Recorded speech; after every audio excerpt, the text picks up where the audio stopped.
Hi, good morning. Nagluluto ako ng pagkain ng aking mga babies.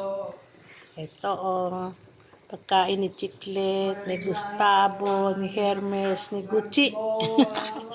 Yan. Maraming gulay. Saka yung chicken breast yan. Yan. Pagkain nila. Ang nilagay ko dyan, sayote, carrots, Baguio beans, cabbage, malunggay, at ampalaya. Yes, ampalaya. Paborito nila yan, Paborito nila yung ampalaya. Hindi ko nga alam bakit. Paborito yan. Kahit yan lang, talagang papangusin nila yan.